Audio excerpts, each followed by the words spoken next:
Hello, everybody. Welcome to Who's Views. How are we all? Nice to see you. Thank you for joining us. And here we go. This is what I am considering to be a break in the madness as we as we take a break from everything that's going on in the modern day Doctor Who. And we're going right back to 1987. And then let's pop off at 1959 as well, shall we, everybody? Here we go then for our review of Delta and the Bannermen from season 24. As you can see, I'm with Paul and with George and with Kirsty, Lady of the Chat, and I'm with Third Doctor Ian. Hello, everybody. Hello. Hello. And we're going to get into seeing how excited everybody was about this particular series right now. So hello to everybody in the chat. Nice to see you all. Are you ready to tell us what you thought of Delta and the Bannermen? Should we have a quick look, actually? Should we have a look and see who's with us just now? We've got Raymond in the chat with us who's saying hail. Yeah, well, it's been quite a nice, lovely day today. Yeah, oh, that sort of hail. Nice to see you, Raymond. We've also got Blue. Nice to see you, Blue. Who's saying something like May Governon. Yeah, what's she do with herself these days? She's a lovely girl. Lovely actress. Richard is with us as well, guys, saying, I'm glad I'm on time to virtue signal while we review the stunning and brave Doctor Who, Deltex and the Bannermen. That's okay. That's bizarre, isn't it? And Mark is saying to us here, happy days are here again. Yes. And has gone full. He's got the whole album here. Look at this. Yes. All the songs were there because we will talk about this, won't we, everybody? Because this was the original sort of nearest thing then to a musical for Doctor Who. Dalek, I Love You is with us. Hello, nice to see you. Thank you very much for joining us, everybody. And Richard is also saying, well, listen, my rewatch didn't alter my dislike for some of the soundtrack, but I like the story. There's much to love. Keep telling us about this throughout this show, please, throughout this review, because we need to see it. Freezer's here. Hello, Freezer. Welcome. It's nice to see you. Let us know what you thought of Delta and the Bannermen as we go through this. Because, let's get straight into this, shall we, everybody, with Delta and the Bannermen. So we are on the way back because it was first broadcast on BBC One, the good old days, 2nd to the 16th of November 1987, written by Malcolm Cole, script edited by Andrew Carmel and directed by Chris Clough, and of course produced by John Nathan Turner. 3 episodes, this particular one. Do you remember the fuss back in 1987 when they announced there were going to be certain stories that, well, you won't, Kirsty, no, but there was a bit of a shock in fandom when the production office announced there's going to be a few stories that are just going to be 3 episodes. Do you remember? Well, we all used to love a 4-parter, didn't we, really? And there was only one 3-episode story, that was Planet of Giants. We got used to those, didn't we?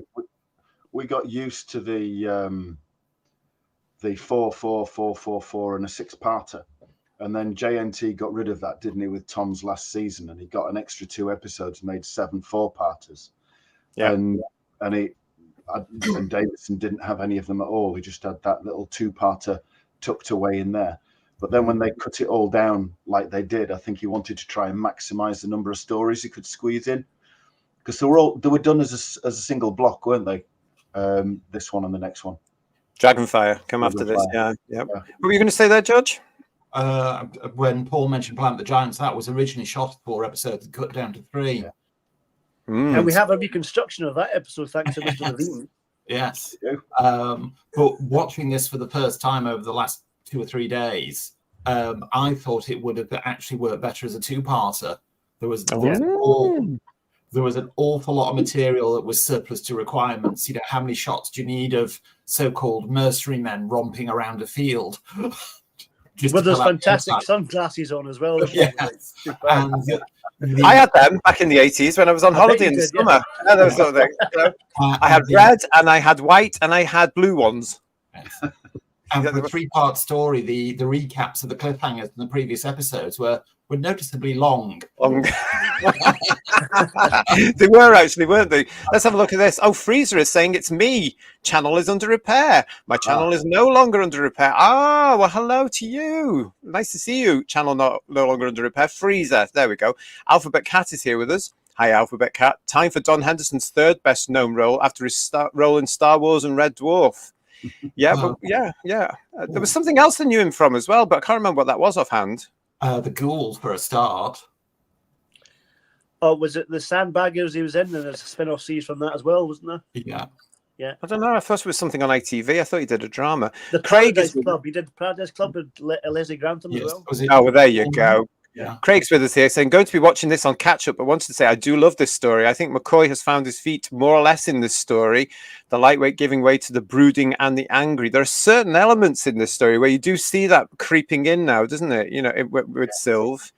Dalek, I love you, saying, I'm missing the derby for this. Now that's commitment. It certainly is. And look, I won't stay for long because I have to have a bath soon. So I love that. Can't you take us with you? Ooh. Maybe. Well, I've got to wait till Sunday for my bath, like you used to do when you go to school the next day. Oh, outrageous. Hello to Darren. Yeah. And Lex is here saying to us, it's a good storyline. Shame it wasn't a 4-parter story. How would you feel that? I mean, I know what you're saying, just George. Extend the cliffhangers like George was saying. We'll do that, make it longer. Yeah. I know what you're saying there, George, about the padding, because you can actually see it, can't you? I don't think we would have got a 4-part out of this. Yeah, I mean, to me, the acid test, it was literally the very first time I've ever watched it the last few days. And straight away I noticed this is dragging its feet. There's that shot again. How long is this recap? Yeah. It's actually a bit like, the extended version of the 5 Doctors when they include all the extended bits. It's a bit like that, isn't it? It feels like it really draws out the scenes when it doesn't have to. What were you saying, Ian? It's not as bad as Planet of the Spiders episode 6, is it? I think that recap's 10 minutes. Oh, well, that was just, it's even a different recap. There's different bits in that one, isn't there? There's a few different shots, I think. Yeah, to there pad is. it out. Yeah. Jacob's with us. Jacob R.M. is saying, evening all. Delta is a bit of a low point of McCoy's era for me. I'm gonna be very honest right now. Season 24 is a season that I've never liked from the moment I saw it in 1987 as a 17-year-old. I just couldn't get into it, but I stuck with it. I stuck with this because this was the new Doctor, and I was aware of things going on behind the scenes as we all are now. We sort of knew. But I just never ever liked season 24. I couldn't take to it. I took to Sylvester, but I just thought you've got to tone this down. I do remember in Delta and the Bannermen being horrified when I originally saw it, thinking, "What the hell is this?" How time repeats itself. It's interesting. I'd love to be a fly on the wall at the planning meeting, the tone meeting, how they came together, all those factors, I've no idea. But it's got a really bizarre tone to it, don't you think? Paul, hand on heart, do you honestly think there was a tone meeting about this? No. I honestly, I'm giving more credit than is due, to be honest. Yeah, well, probably. Raymond is saying to us, Bullman. That's what I was thinking of. Yeah, that's the one, yeah. That's the one. And Don Henderson was also in an episode of Cracker, said Alphabet Cat. Of course he was. Absolutely, because that wasn't Cracker, wasn't it? That was huge. Yeah, so there we go. Yeah, but I've never really... The last time I watched Delta and the Bannermen Who Views was when it came out on VHS, and even then I didn't get through it. I was too busy thinking I've got to go to the club. Do you know what I mean? I've got to get out of this. So I don't think I ever finished that because it just brought back those sort of, what is this? So this was the first time for this show that I have watched this in all these years. And I watched it on the standard edition of the Blu-ray. And ended up watching it twice because not only are the original 3 episodes there, but you've got this extended version of it as well, which I didn't actually mind. Maybe it's because I'm getting older, but this was actually what JNT would have called a romp. Yeah. And you know what? Older JT didn't mind this particular watching of it. I actually thought it was quite fun and not as daft as my younger self appreciated, George. Yeah, I mean, one thing on that kind of makes my shackles rise is I remember very vividly when JNT took over as producer, he very diplomatically but very vociferously criticised season 17 and the humorous romp, and yet he's going for something along the lines of it, but in my view, not as good as it. Do you know what, though? Sometimes I remember thinking at the time, because we were coming off the back of what had happened in 85 and 86 and all this, and we knew that. Michael Great had just departed the BBC to go up elsewhere in his career, and then we had other people coming up that we knew about as well. I often look at season 24 thinking Nathan Turner was desperately trying to find the show that they wanted to keep it on the air for longer than what's going to happen. You know what I mean? Because if you look at what was going on beforehand, so 23 and then 25, 24 is nothing like them at all. The entire tone of that. And I'm just thinking, nobody was guiding him here. Nobody was actually. We know this is true now. Nobody was actually telling him from the 6th floor, "This is what we want from Doctor Who. This is what we want you to do as your role as producer." So it seems to me that it's grabbing at straws really and trying everything. And I think comedy is probably the alternative to horror and violence, isn't it? I mean, they kind of did that a little bit in some of the Graham Williams stuff, as kind of George has kind of said. Mm-hmm. But it's interesting though, because I think this tone for me suits McCoy better than his more serious kind of Times champion manipulator type character. Oh, do you? Yeah. Oh, I think McCoy's comedy timing is really good. He's very funny in this. And he's quite sweet in this story, particularly. But I think he's much better at comedy than the real gravitas that he tries to do later on. I think it has to be, because like you were saying in the chat, everybody, this is the story where you start to see something creeping in here with McCoy. There's that scene in the I want to call it a shed, but it's actually the chalet. He's in the room, isn't he, with Billy, and he's that whole thing about delivering that line about love. And yeah. I remember at the time thinking, they're suggesting something here about the Doctor. And I think that's more down to how Sylv has played this at this particular point, because I think he is finding his feet at this time, and he seems to be enjoying it in this bit, in this story. He's quite melancholy, don't you think? Yeah. Well, it's interesting how he decides to go this way, because again, he's different in Dragonfire. So the 7th Doctor that people seem to know today, he's on the way. Let's just have a look again at the people that put this together. This was written by Malcolm Cole. Now, Mr. Cole has gone on to have a stellar career, and I'm sure he won't want us talking about Delta and the Bannermen, but we're going to, sir. We are going to, because he is now a very eminent producer, executive producer, writer, sci-fi writer, all sorts over in the US of A. He's got some fantastic credits to his name. Have a look. As I say, it was script edited by, there he is, Andrew Cartmel, and directed by this gentleman. So this was Chris Clough making a return to Doctor Who. What do you reckon, guys, of his direction on this particular story? I think he's quite a strong director, and I liked him in his previous work and stuff he does later on. The stuff he does in Trials very good. I think he's one of the better 80s directors that we had, certainly towards the end of the series. Okay. It's interesting. I wasn't aware till you said, JT, there's an extended version of it. Yeah, that surprised me as well. Yeah.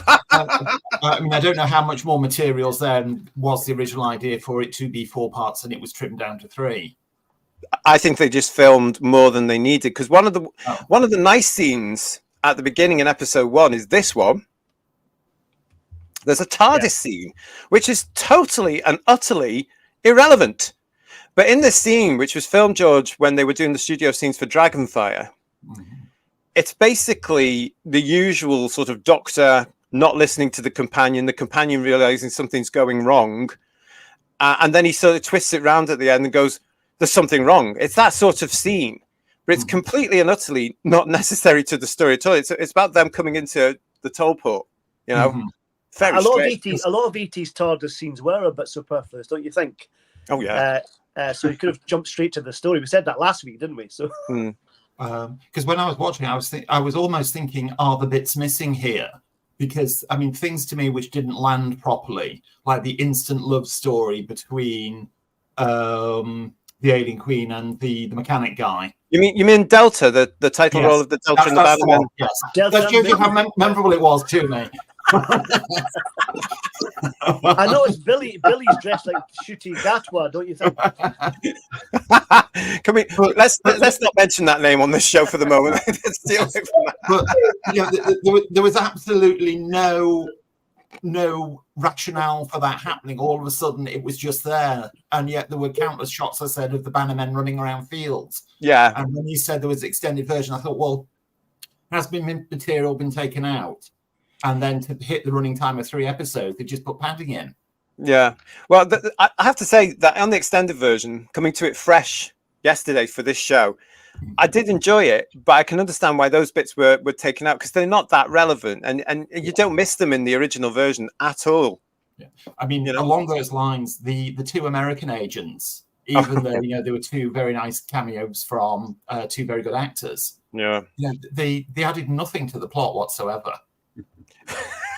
There's a great Stubby K's got that great line though. Wales in England. In England, yeah.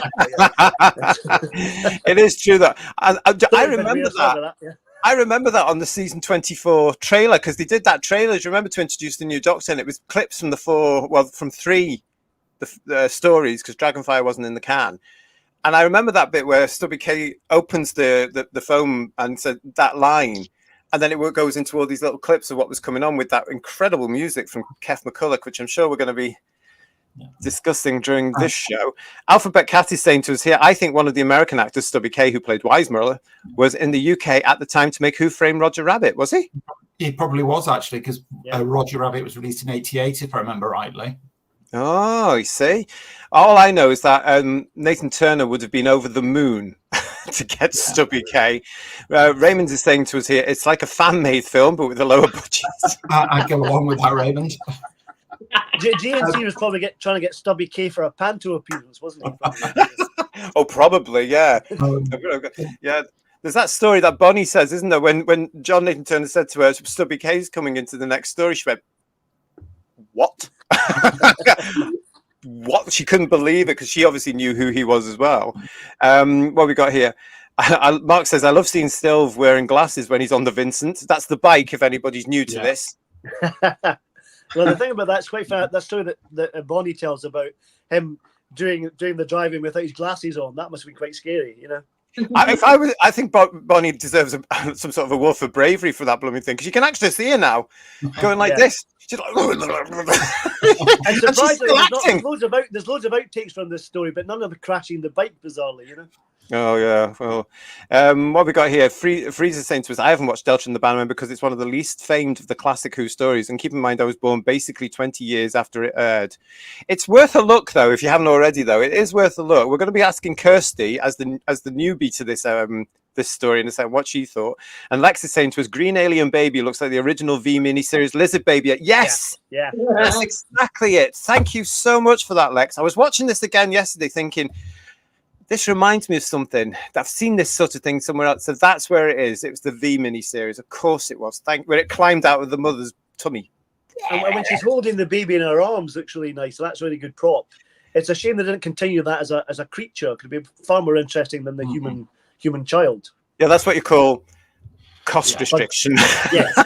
Yes, I've watched Doctor Who for years. I know. It's terrible. It's terrible. The rapid development of the child was a good plot point, but yeah, it was just executed so badly. And I sat there and thought, oh yes, budget limitations kicking in here in a big way.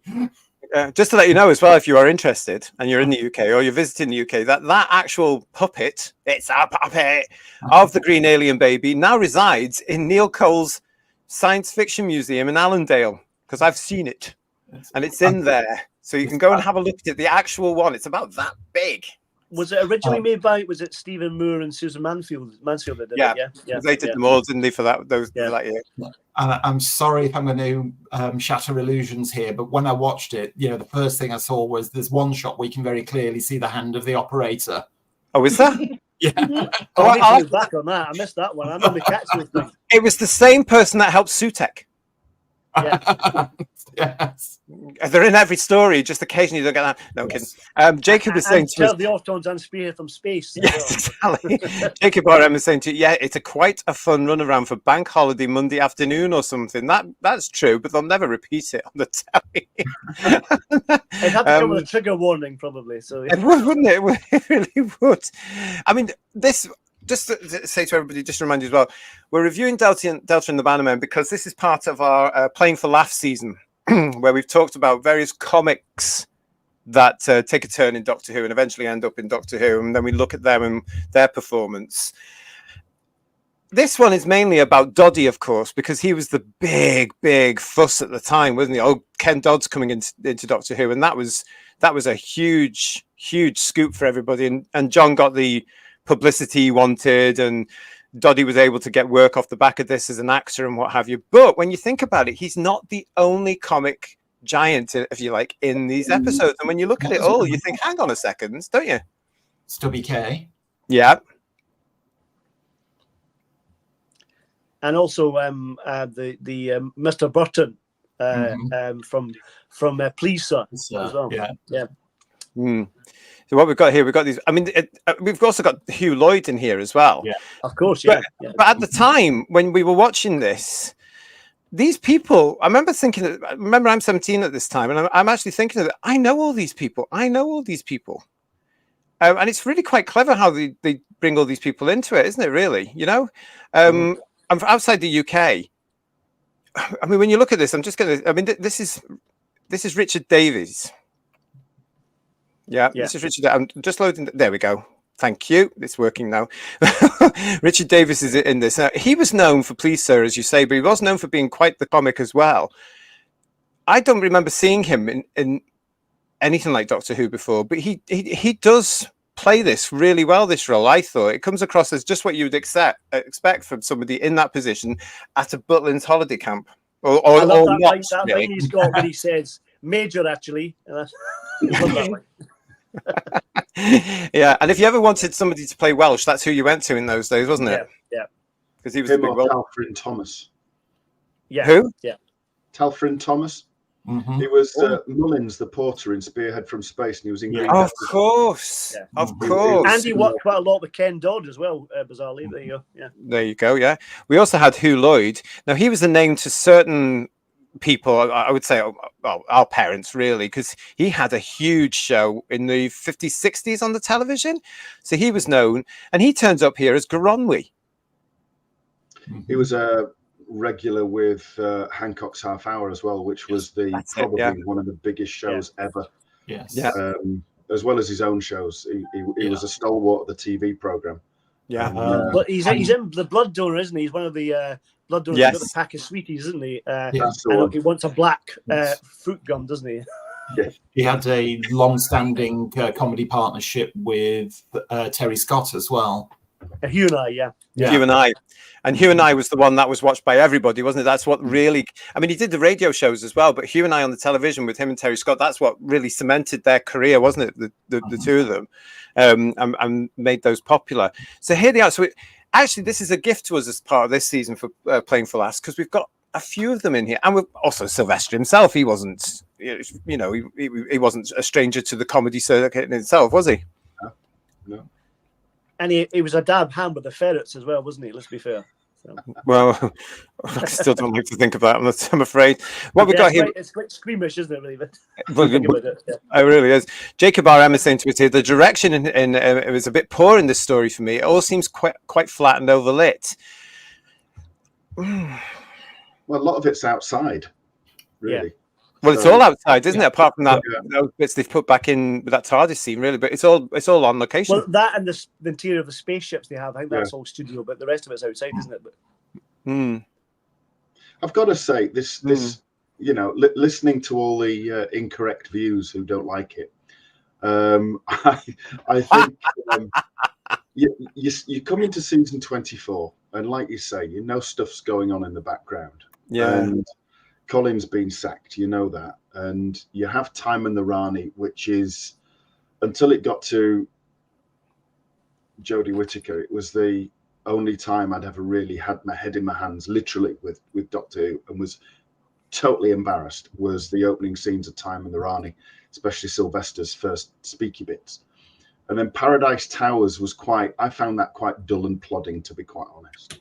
And then you had these 3 episodes, and at the time, in context, watched in the mid-80s, it was, to me, it was really, really good because it was fast-paced.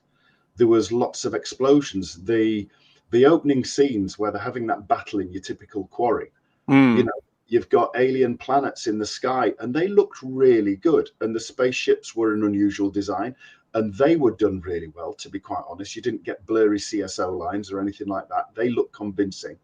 And you had all these explosions, and there was the action. They were running along, and the bullets hitting the ground near them and everything. And it was like non-stop, start to finish. And I just really enjoyed it. It was so different at the time. And it felt like Doctor Who had got a shot in the arm. Oh, okay. And it needed it. And I felt, for me, that's where I got a little more comfortable with Sylvester McCoy. I think it dipped a bit with Dragonfire, and I would have quite happily had Ray instead of Ace, to be quite honest. But you know, we went into Daleks after that with the next series, didn't we? And yeah, we did. Yeah, things picked up. But for me, Delta was a breath of fresh air, and I love it to this day. And you're all wrong.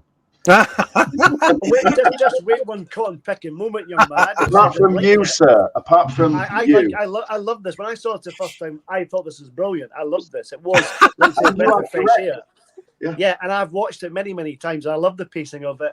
I love Kev's music, the soundtrack in this. I had the season 25 CD and cassette thing, whatever, with all the music on it, and I played this section so many times. I love the music in it. And it suits McCoy, it suits Bonnie. Bonnie's more suited to this than any other story she's done in classic Who, because she fits in with the 50s. It feels more like a character, you know? Yeah. So I love this first time round. Fan wisdom isn't always correct, I have to say. Okay? Well, no, that's fair enough. That's fair enough. Let's see what you're saying in the chat as well before we get Kirsty coming in. She's very quiet at the moment, so I'm very interested to see what she thinks about this particular story. She's going to put the boot on. I've got a feeling about it. She's still in shock at how fantastic it was. Blue Worm is telling us here that Shangri-La seems an awfully ambitious name for a holiday resort. Yeah. Delta is a fun runaround, says Darren. Doesn't pretend to be anything else, and I enjoy it as well, as it was filmed in some places I know. Absolutely. I noticed on the Blu-ray that I was looking at it, they had that sort of now and then type thing, which I love those sort of stuff. And it's no surprise that it was bulldozed, because I think it was bulldozed shortly after they filmed there, wasn't it? In the early 90s. I'm sure it was bulldozed there. But it is a surprise to see it's now a housing estate. I was like, oh, really? Was there nothing else you could have done? But some lovely locations in this as well. I will say that Don Henderson certainly entertains as Gavrock, says Alphabet Cat. He's the only one playing it straight, isn't he? He's playing it deadly straight, which is really, as I said about tone, is really weird. Everyone's camping it up, but he's deadly straight. Absolutely. Yeah. I'd certainly agree with that. I mean, I think Don Henderson's one of the highlights of it. What annoyed me was he was given so little to do. Yeah. You know, you've got this really strong actor in potentially a really good part, and you give him half a dozen lines. Yeah. He is very good in it, though, isn't it? When you look at the making of on the DVD, the Blu-ray, and they're all praising him for the fact that he came up with certain ideas about the character, like the eyebrows, the hands we've just seen there, the meat, the delivery, all this sort of stuff. And they were saying that he was just so into this. I mean, that was always the brilliant thing about Doctor Who, wasn't it? Considering at this point as well, we were very surprised to get a season 24. Do you remember? Because, you know, as you were saying there, Ian, Colin, we'd just been told that the series was coming back, but it wouldn't be without Colin. So here we go again with all this forced change this time around.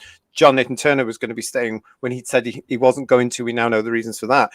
So we were sort of going to season 24 with an air of trepidation for the second time. And that was new to us. And here we were given this wildly different series where the stories are all completely different, you know, but that it's putting that into context, really, isn't it, as well? I think from my point of view as a 17-year-old, I think my expectations were very, very high. And at that point, I don't think it delivered. Well, I think when you're younger, if you're into something, you take it very, very seriously. I think having a sense of humor as a Doctor Who fan isn't always a given, I have to say. So yeah. Alphabet Cat is saying to us here, a lot of very early CGI in this story, what with the space scenes of the TARDIS and the satellite, etc. I think they stood up, though, to be quite honest, those very early model effects and what have you. But that will now bring us back to Kirsty, who watched this for the first time as part of her education here on Who's Views. So, Kirsty, what did you make of Delta and the Bannermen? Don't let me down, girl. Come on, you can do it. You can do it. You can do it. I'm quite scared. No, don't. Go on. No pressure. Why? Why? Why not? Go on. I didn't like how there was, for me, it was too much comedy and it was too slapstick silly at times when they're all having, like, they're traveling on the bikes and everything. I did like the concept of it being a holiday. I did like that concept. I thought that was really fun and interesting. Yeah.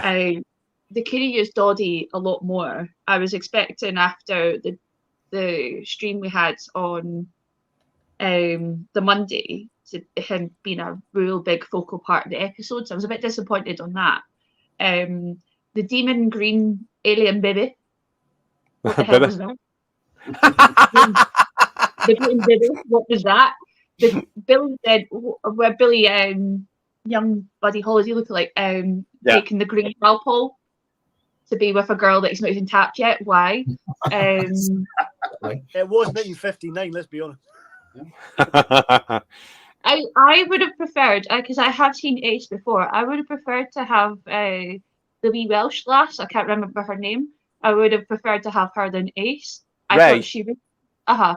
I thought she was really cool, and I did like how Sylvester did, like the doctor did go up to comfort her when she was crying, and I liked the chemistry between those two. The demon green baby put me off, and the sonic scream of the kids turning and the green Calpol, that really could have done without it. I was actually disappointed because out of the ones that we've released for like Just for Laughs, I was most looking forward to seeing this one. Okay. And I preferred the Visitation over this. Okay. Well, there's a woman with taste there. On your side with that one. Yeah. It's always interesting to hear what you think about them, Kirst, because you're coming to them fresh, which we can't now, of course. Yeah. I'm sitting with George on this one. You and me together, bud. Yes, but yeah, the demon baby, that really put me off, and like Mel didn't really have much to do. I preferred the chemistry with Ray and the Doctor. I didn't like when they were chasing up and down and the bees and dropping the people off here and there and the honey and the Welsh guy from the Shangri-La. I thought he was cute, but really I was just like, I was glad it was over. Really? Do you know, that sounds like my 17-year-old self, and we had to watch it weekly.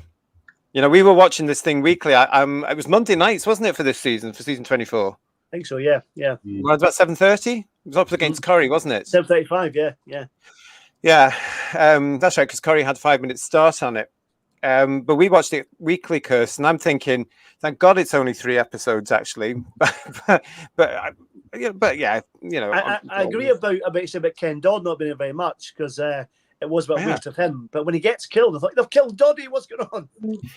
I was expecting a lot more, and him to be a real kind of vocal part, or even be almost a trickster of some sort, that he's the problem of the episode. I wasn't expecting that. That disappointed me, because I was hearing you all talk about, and like now seeing Joan Sims as well, how much you were all talking about these comedic legends, that I was really looking forward to seeing Doddy. So the fact that he got killed off, I was like, oh, okay. Yeah. Do you know what? That resonates, because I think we all were back then, because they hadn't actually said he was only going to be in it for about 5 minutes. And I was expecting him to be in all 3 episodes. Yeah.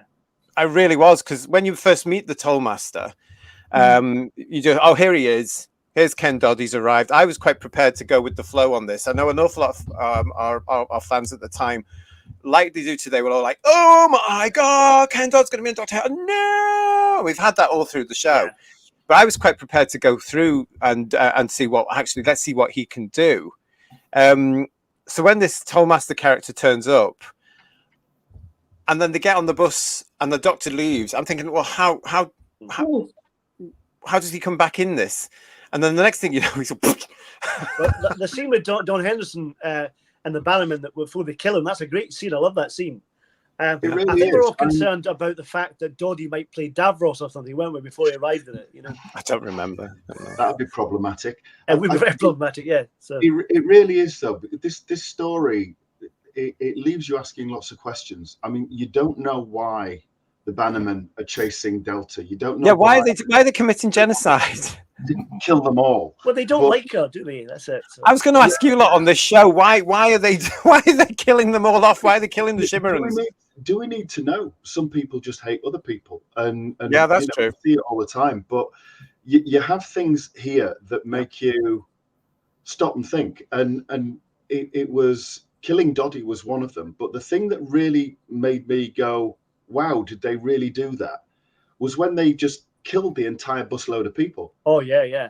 That was a shock at the time. That was bloody hell. They've actually killed them all. And I thought it was going to be some kind, no, it just happened to get away just in time, which is what they would do now because it's all wet. But then that's what I mean about the tone, Ian. The tone is so varied. It's camp and silly, then it's really dark. It's really weird. But they really did it, and credit to them for that. That was a big call to do that. It really did have impact. Kirsty, you want? Sorry, George. Kirsty wanted to say something there as well. Sorry, go on. My George.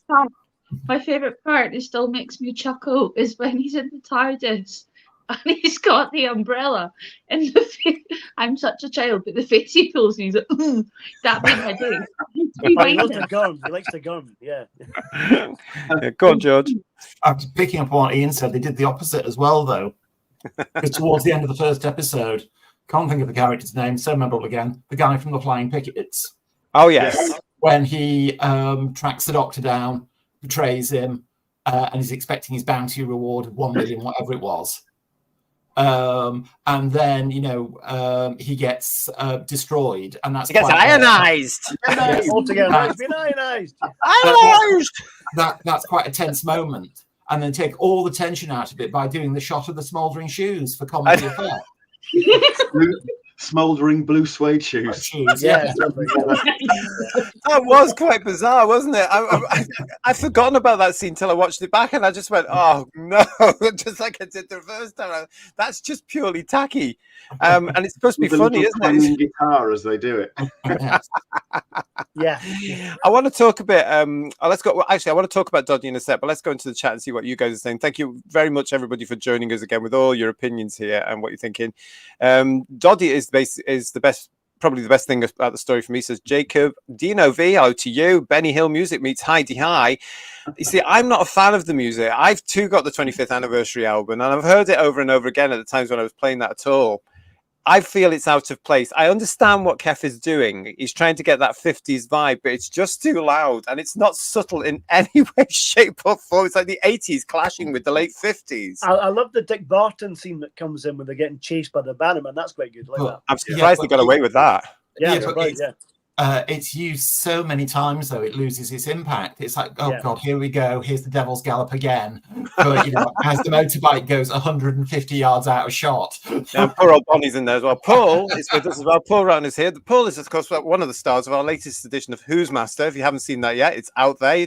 So nice to see you, Paul. I had the pleasure of meeting Sarah Griffiths when I worked at QVC, and she gave me a signed cast list one night at the pub, signed by herself, Sylvester, and some other really nice woman.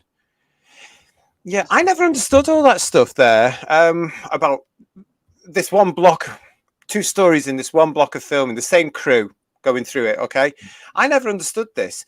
So if they were filming this with Sarah here, and then they were filming this with Sophie here, when did you think, no, we'll not go with Sophie, we'll go with we won't go with Sarah, we'll go with Sophie? When I still don't understand how that played. It depends on what story you go with, because didn't they say they were recording Dragonfire, and I think there was a story about Tony Selby saying he thought she'd go far, and he spoke to J&T and blah blah blah. So I don't know how much of what was going on in terms of the true story behind all this.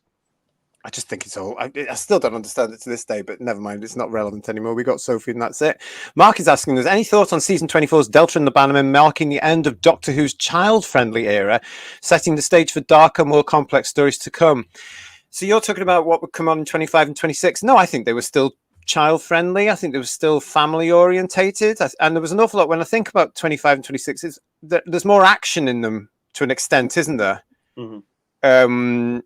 Which I think the kids would have liked. I don't think they would have got something like the Happiness Patrol, but they would have got Bertie Bassett in that. Sorry, the Candyman in that. So I don't know. For me, no, I don't think it was then. I think the TV movie more or less finished that sort of side of stuff. What do you guys think of that one from Mark? I think they were still finding their feet, to be honest, weren't they? Because Andrew Cartmell actually took time to speak to Sylvester and how they want to take the character a little bit.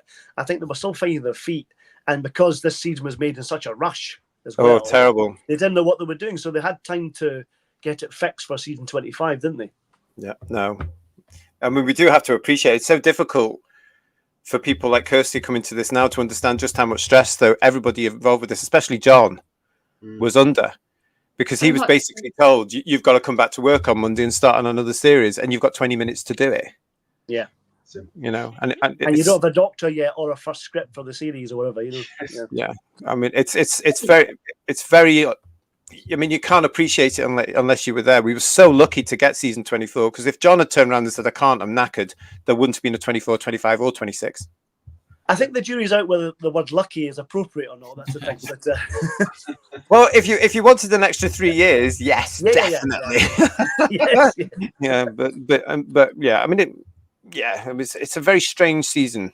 What did John used to say? Oddball. Used to say that one, but I think it stayed child friendly really throughout the last 2 years. I was going to say, I think it's actually been reappraised by fans since it came out on the Blu-ray. I think some people have got more into it, and new fans have been introduced to season 24. So I think perhaps, and now it's had a reappraisal, which is a good thing. Yeah. There's awkward silence here when I said that. I'm not sure about that. Well, no, I think having watched Delta and the Bannermen for this review, I will go back at some point and watch 24 again now. Because this made me think it's not as bad as my 17-year-old self thought it was and dismissed it immediately. And bearing in mind that at that point as well, I'm 17 and I'm cool. I'm young, I'm hip, and trendy. And Doctor Who actually wasn't. You know what I'm saying? No. Yeah. But I have to say, I'd rather watch this than anything they're churning out today. Because I actually enjoyed this, George, more than I did than those 3 alleged specials we got for the 60th anniversary and then the Christmas thing, you know? I mean, I'll concur on that point, because I mean, I didn't watch the Christmas one, but the 3 David Tennant specials, I didn't stay to the end of any of the 3 of them. I just couldn't watch them. For 3 different reasons, actually, on each episode. But at least I stuck it out to the closing credits of the final episode on this one. So I suppose, yes, it does stand. We'll come back to... Don't call me ageist, but I can totally understand. I'd rather watch that again and see more of season 24 than like the anniversary specials, because the anniversary specials are supposed to be for our time, and it's not really. But I can appreciate that it would have been a cracker when it first aired. Yeah. And I'm not again trying to be ageist.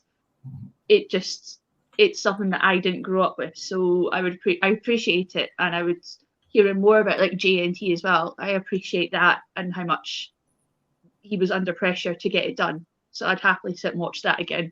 I just found it hilarious. Yeah. For all the wrong reasons. I mean, my memory could be playing tricks on me, but you know, thinking back, television on the whole back in the late 80s was lighter and frothier than it is now anyway across the board. Yeah. So it was just reflecting how TV was made at the time more than anything else. Oh, totally. But these were the days, of course, when you could switch on BBC One and get good quality entertainment. And Doctor Who was actually part of that mix. Well, it wasn't treated properly by the BBC at the time. It wasn't looked on favourably at the BBC, but they put it on at 7:35 to try and find an audience that didn't want to watch Coronation Street. And the myth about it didn't do well. It did okay. They did do okay. They were building up on their ratings. I think it did as well as any program against Coronation Street in the mid-80s could have done. Yeah, It probably did a bit better than that, to be honest, because it was an absolute suicide slot. Coronation Street was getting between 15 and 18 million viewers. Yeah, around about this time. Yeah, it might even hit 20 at this point as well. But if you take those 3 episodes and you put them together in an omnibus as a single episode, it'll probably come out the length of a New Who episode now. The pacing's about like a New Who episode now. The only difference is Delta's not shit, and it'd probably go quite nicely, I think. Yeah. I want to just come back to Doddy for a little while here, because John is saying to us here, imagine if Doddy was the Doctor, each episode would last 3 hours. Now, if you're outside the UK and you're not aware of Doddy, Doddy was legendary, and he was around, bless him, all our lives here on this panel. Huge giant of variety. He was one of the late great variety performers, wasn't he? He was one of the last, and he was known for his comedy, as we talked about in our Playing for Laughs special that started this season off for us. So he comes with a certain image, but he had this reputation of allowing his act to go on more than an hour, 90 minutes, or even 2 hours. And sometimes I remember like the time I saw him, it was daylight. It really was coming to that time, because we were in there. I can't remember if it was 4 or 5 hours we were in there watching this man. Bang, bang, bang, a powerhouse. Bang, never stopped. And I was literally wetting myself. Yeah, you got your money's worth, didn't you? More than that. He was a genius. He was so good. This was after Delton the Bannermen. I saw him. He was just brilliant. And he just rolled and he rolled and he rolled and he rolled. And you didn't realize that you were in there for about a year. It was just incredible. He really was. If Ken was the Doctor, the title sequence alone would be 3 hours. It would. It's amazing. Picking up on what you said about him, JT, I mean, I worked with him several times. I honestly think the guy had total recall. He had an eidetic memory. The things he could turn around and tell you about without any sort of prompting or, oh, I remember that, just let me think about it. The first time I met him, and he was asking me about my background, and I told him where I was originally from and all the rest of it, he instantly started telling me about a gig he did there back in the early 70s, which by bizarre coincidence, my mum was in the audience for. Wow.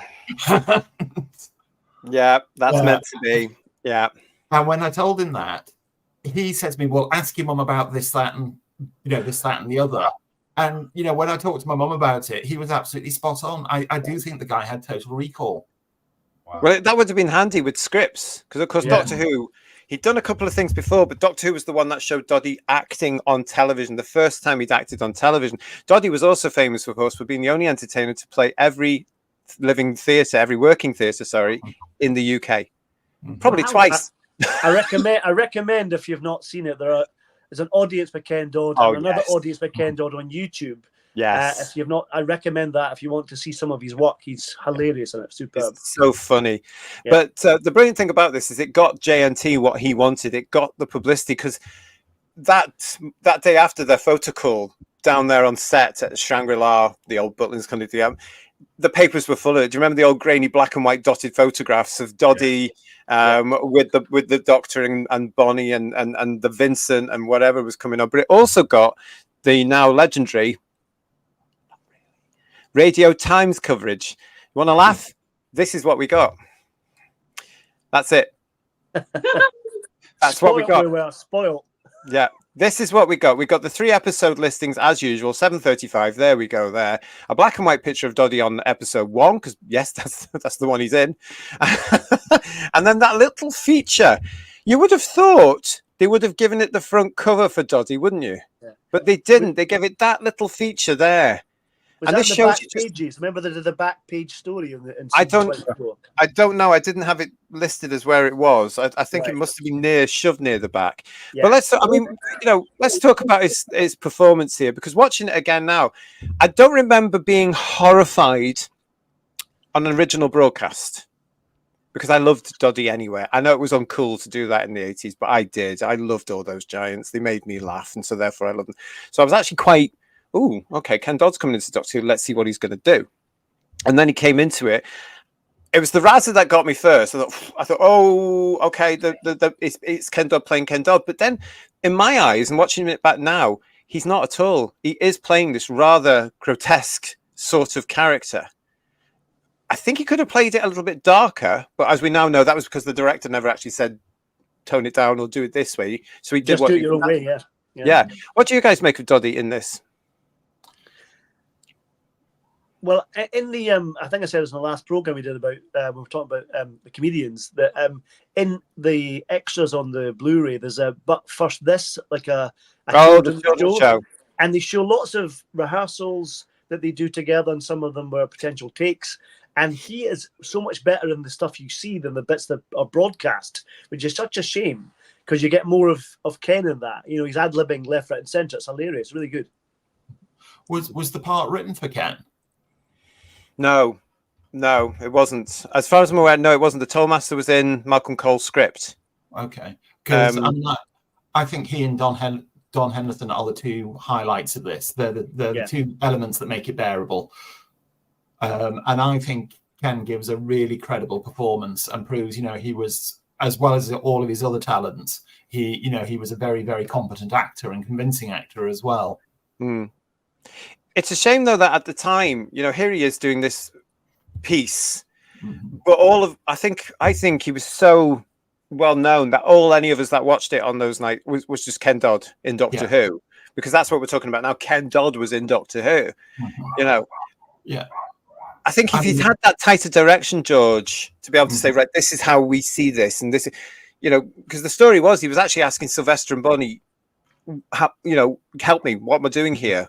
You guys have done this for a while. You know what you're doing here. Am I doing this? And they wouldn't do that because actors don't tell actors what to do they? Yeah. I mean, he's definitely Ken Dodd. There's no getting away from it. And I got the impression they were playing into that and using it as the strength. I love the story that apparently he brought all his own props. Oh yeah. That was for bits of business and stuff, That's for that picture I've just shown there. Yeah. As well, he took it with him all over the place. But this was the photocolor course at the old holiday camp here, and he drove down just for that, and he had his tickling stick and he had his prop bag with him as well in case on that. And I love him more for that. It's just a case of like, I wonder if he had his old drum, come and join. Ian, what did you make of Doddy? I loved him in this. I can't imagine this part being played by anybody else. I think his timing's exquisite, even when he's not doing anything. There's a scene at the toll booth where Mel and the Doctor are talking to each other, and he's just stood there, and it seems like he's counting the fingers on his gloves. He's just always doing something. But I like when Murray's talking to the Doctor about the bus and giving him all the specs and trying to big the bus up, and he bangs the side of it, and he's there, and he just does the jump and the look on his face. It's just, everything is just good about him. And that scene with him and Gavrok, just before Gavrok dispatches him, is just brilliant. They interact really, really well, and you can tell the fear he has of Gavrok is really comes across, is very clear. And then he thinks he's getting away. Why he runs towards a straight wall, I don't know, because obviously you aren't going to get away that way. There must have been some sort of door in there. I'm going to give them the benefit of the doubt on that one. That's what I thought as well. But he does play that really well, doesn't he? When he gets shot and he dies, his death seems really quite moving, isn't it? To tie in with what you're saying there, Ian, I totally agree with that. And I actually noticed that back in '87. The fact that at this point, he is terrified. The Tollmaster is terrified. And Ken's putting all that energy into showing that the Tollmaster is terrified of this, because they know the Bannermen. If you look at the fact when Mel tells everybody, the Bannermen they're terrified. So the Bannermen are this force we've never seen before that are absolutely, even Mel knows about them. So they are a real force to be frightened of. And I love the way Doddy plays this, because he knows that he's in danger. And the relief, you quite feel for the Tollmaster. The relief when he says, "Oh, okay, I've seen you've done your best, off you go." And you can say, "Oh, thank you." You see that relief, and the poor guy's shot in the back. And you do feel for him. And I love Doddy's performance in this. But that goes on to show you that Gavrok does not care. He has this mission, and that's to kill Delta and wipe out the Shimmerans, and nothing is going to do it. But it shows that he also he had nothing to gain by killing the Tollmaster, but he does it anyway. Yeah, and it's cold. It's cold. It's and then you can believe the fact that he has blown away that busload of people and doesn't care. And almost goes for Mel as well. I see one escaped. Brilliant. Yeah. We've got some great comments from everybody in the chat. Thank you so much for joining us here.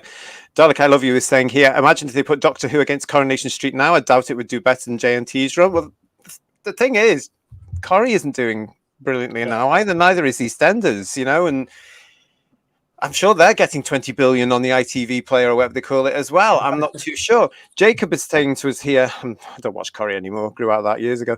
Doddy's live shows were apparently legendary. They were. After 2 hours, he'd urge anyone needing to get the last bus home to leave now, as he'd only just started. Yes, that was one of his lines.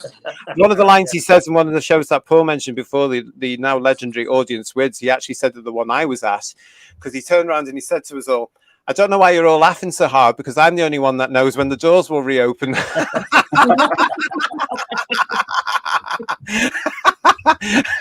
He said, you're going to be here for a while. Doddy was sublime, said Richard. Fantastic. Daryl's back with us. Hello, Daryl. Wasn't there a reference to Doctor Who on Ken Dodd's This Is Your Life? He was a big fan and it came across in that. There was. Yeah, they mentioned that he played the Tollmaster. And I think, wasn't Sylv there? If memory serves, didn't Sylv come in the audience, or Bonnie, one of them, I'm sure. I can't remember. It's so long ago. Lex is saying to us here, the goat scene is really fun in Delta and the Bannermen, and the line from Gavrock, what is this? On that scene with the goats, when Gavrock's seen later with the big shank of meat, which he was gnawing on, was the inference supposed to be that he's ripped one of the goats apart and he's eating it? I don't know. I hadn't put two and two together. You're thinking about this. Knock it off. Yeah. I don't know. Because when I watched it, I thought, again, that's a connection. There should have been a shot of him pulling his blaster on one of the goats or something. And it could have had some of the fur in his mouth. Because he's an alien, and his teeth like that, like Sylvester the cat, I think that scene's before they attach the tracker. Because as they go off, I think it is, isn't it? Yeah. As they go off, he fires the flare, and that tells them to shoot the tracker on the thing, and then they take the tracker off and put it on the goats. I always thought he'd just gone to the kitchens, followed his alien. No, what is that? Oh, hello, yummy. I'll have that. Either that. Was it meant to be there was a smoked salmon on the top of this cling filmed? Yes. Ham shank or whatever. And he'd eaten the salmon off of that, which is a nice touch, though. Yeah, I know. He's got horrible webbed fingers as well, hasn't he? It's really odd. And he came up with that. But that salmon blew the BBC budget for the rest of the season. Yeah. Daryl is saying to us there were too many satin costumes in later seasons. Now you say it, actually, I can see it. And Richard is saying Doddy asked for help from the regular cast. He wanted to perform it well. What a true professional he was. He was totally. You never get the like of him again. Never ever. Certainly when you look at who's around today, they can't touch him. They can't touch that generation because they knew their trade. They knew what to do. They knew how to get themselves out of any particular scrapes or whatever they were having, any trouble. Oh man, I mean, I'm so glad I was born when I was to appreciate these people, and I'm so glad I grew up with them because they influenced my sense of humor as well. I can't pass one of those dusters now without thinking of Doddy and just sticking it through the vicar's letterbox. He's definitely up there with Eric Morecambe and Tommy Cooper and the giants. Yeah, absolutely. Shot in the bark, that's showbiz. It absolutely is. Yeah. Your lunch, sir, says Richard. And Dalek, I love you, is saying the Doctor dances sort of. Yeah. This is the thing about Delta, isn't it? Delta and the Bannermen, I remember thinking at the time, not as much as I would do a couple of decades later, but at the time I'm thinking, oh, hang on a sec. There's a certain element creeping up in here. And why is Nathan Turner allowing this to happen? Because the whole thing about Billy and Delta and there's Ray and there's it's edging and having some hanky-panky in the TARDIS a little bit, isn't it? But it is interesting how they work this into the story and how this comes about, isn't it, really, what's going on here? Because that hadn't really, I don't know, it just didn't seem to be Doctor Who at the time. I love that scene, though, when he's Billy's taking the green cowpole, as Kirsty described it as, and when he takes that, and then he hides it, and she's looking at him, and Mr. Burton walks in and thinking they're going to have a bit of a snog. That's a lovely moment. It's very funny. Yeah. It is quite funny. It is, but again, it's played beautifully with this, isn't it? I want to talk about the leads in this, because poor old Bonnie doesn't. I had never realised at the time, but poor old Bonnie doesn't get much to do in this story. She's hardly in it, and I've only just realised watching it back now. And you know how much I love Bonnie, and it's only now that I'm looking back saying, "Hang on a minute, she was hardly in these 3 episodes. What was she doing? What's that about?" Because I think when she is with Sylvester, I think the scenes are lovely together. I think they are. I think what Ian was saying, I think about Ray, I think they were trying to get Ray and the Seventh Doctor together. That's why she probably sidelined, wasn't it? To build their relationship, to see what she'd be like as a future companion. But it's a shame. But I think she really suits this time period, Mel. She seems right in the 50s, don't you think? I agree with you, JT, that she was given almost nothing to do. To me, she was like that textbook image of a Doctor Who girl. No personality. You're there to give a few feed lines, a little bit of exposition, and scream every now and then, because that's all she did. And that's not a criticism of Bonnie Langford. No, that's just the way the part turned out. Yeah. You can see why she's going at this point, though, and you sympathise with her, can't you? Because I don't remember on original broadcast knowing that Bonnie was leaving. No. Was this close to the end of her run? This was her penultimate story. Oh, You've got one more after this. You've got the 3-episode Dragonfire after this, where she actually just goes. And even at that point, I only knew, I think, the week or 2 weeks before, because that's when I think the Sophie Aldred news broke. Mm-hmm. But Kirst, what did you make of? I mean, you've met Mel again all these years later. You've met a slightly older version of Mel. You're going to be again as we start reviewing the unmentionable when that comes through. What did you make of Mel in this one with her second Doctor? Actually, this is with the 7th. I love Bonnie Langford as a musical theatre performer. Yeah. She doesn't light my fire in this. Oh, that's interesting. Doesn't light my fire. No, I just find it oddly placed, her in Doctor Who. But I love her as a musical theatre performer. She's a beautiful singer, beautiful dancer. I appreciate that part of my job head. I appreciate her for that, because she's an icon. But for my nerd cap on, I'm like, I just don't see it. And it's just I can't describe it. It's just something that just doesn't sit right. She just doesn't gel well. Mathematically, it's not a sum that goes together with her being there. I preferred having Ray over her. She's just there.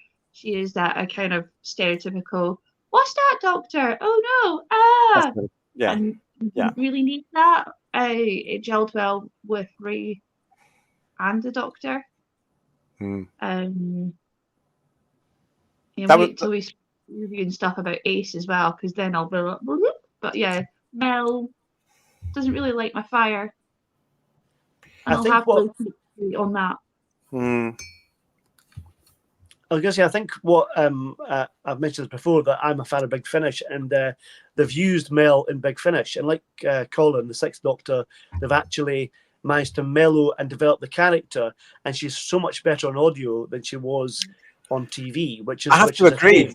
That first one she did, The Fires of Vulcan, I have reappraised Mel immediately on that one. But it's interesting what Kirsty's saying, guys, isn't it? Because do you know what you're saying right now, Kirst? The majority of us were saying back in 1987. Yeah. You're not using her properly. She's not written properly. Why is Bonnie there? Exactly the same things. I mean, we knew why Bonnie was there, because it was John's... I nearly said desperate. It was John's attempt to try and get a certain audience coming back to Doctor Who, because Bonnie had massive following. She had just come off the back of something called the Hot Shoe Show, which Michael Grade axed in 1985, along with things like Come Dancing and other television shows, and she'd come off the back of this, and that was quite a popular show. Her and Wayne Sleep. Do you remember that? Do you remember that, guys? But at that time, she was very well known for Just William as well, even though that was a good few years previously. Oh, that was in the 70s, because I was a boy when that was on. But she still had that sort of image. So she was trying to do things to get away from that. If you saw her in theatre, you forgot completely about that thing, that awful role that she did when she was a kid. But Doctor Who sort of cemented that, for me, it cemented that sort of Bonnie Langford stereotypical, and it was so unfair. And it's lovely to see that Bonnie's got this huge, massive renaissance now, thanks to her role in EastEnders. It's just brilliant. We're going to be looking again at Bonnie when, as I say, she appears in the RTD2 Disney Who thing. You can tell I'm so excited about it. But it's going to be interesting to see how she's written for then, as opposed to not really being written for in her few short stories with Doctor Who, isn't it? Really, well, I'm trying to be very in her cough diplomatic. and the spit that she had in the giggle, in that small patch on the giggle, I think she came across quite well. Whether that'll be developed any further, who knows? Probably worse after that. But, Oh, I hope not. I hope they do us some justice. But I do like the fact that they do have a lovely relationship here. These two, they had worked together before, obviously before Doctor Who, because Bonnie worked with everybody, to be quite honest.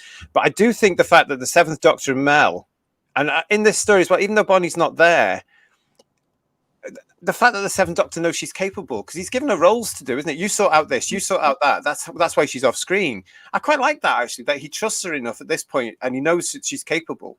You know? Yeah. It's interesting. I was never a Mel fan. I was never a Bonnie Langford fan, really. I'm sorry, JT. I know that's heresy. But so I was never keen on the character, and I was quite glad to find out that she was leaving, and I was really, really, really hoping that Ray would be the one. But then you see, like you say, you saw the publicity for Sophie Aldred, and you knew that wasn't going to happen. But yeah, she was there for a reason. But I think it was my overriding memory of her in Just William. You know, it was one of those key characters, and it was so early in her career. I mean, I don't know how old she was. Was she, what, 6 or 7 when she did that?